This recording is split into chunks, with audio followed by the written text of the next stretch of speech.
All right, in this video, we're going to talk about subdivision surfaces. Okay, so in Maya, you're going to hit the 3 key to get your smooth preview. In Modo, it's the tab key. Now, the tab key is Garbaggio. Okay, it's your patch subdivision mode.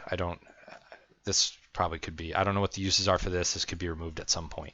You don't want the tab key. You want, also, this brings up a good point. In Modo, you can just smooth a polygon selection.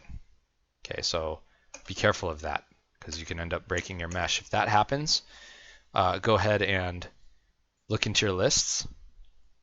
Go to, let's say I clicked off of that and I don't know which ones are smooth. It's telling me I have a mixed result.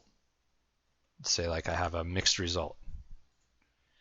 So it's saying some faces are smooth, some faces are not smooth. Okay, go to your lists, go to polygons, go to by type, and now you can see how many polygons and what type they are. So we have subdivs saying that there's 5 faces that are subdivided.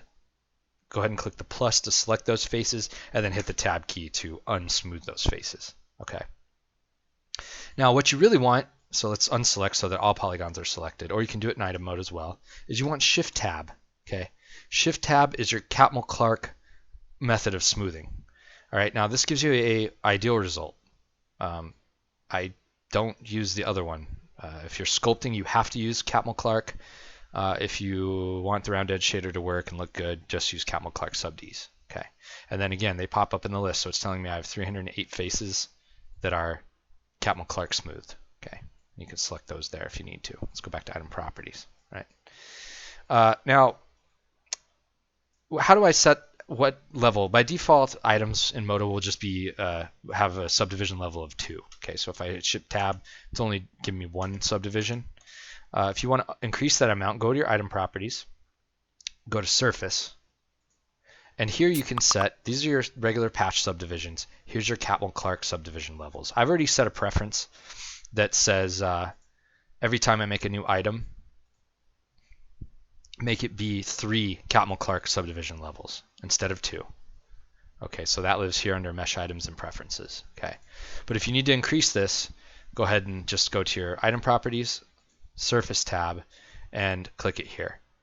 You can decrease it or increase it here. If you just want to increase the subdivisions at render time, that's your render level. Okay, so handy to know.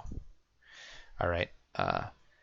So again, just to recap, that's Shift Tab. That's what you want. All right.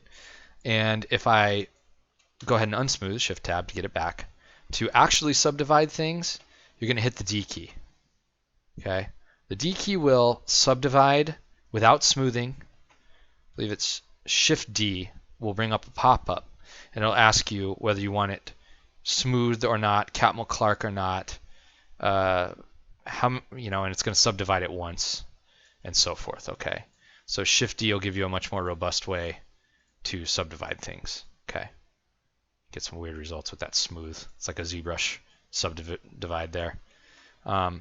So anyways, D will just subdivide without smoothing, and you get the gist. Okay, so D will, it does start to smooth it, kind of. It just kind of averages things. Anyways, D and Shift D. Okay, so let's go ahead and make this a short video. And now that you know Shift Tab, which is the most important thing, in the next video we're going to talk about item centers and pivots. Okay, see you in the next lesson.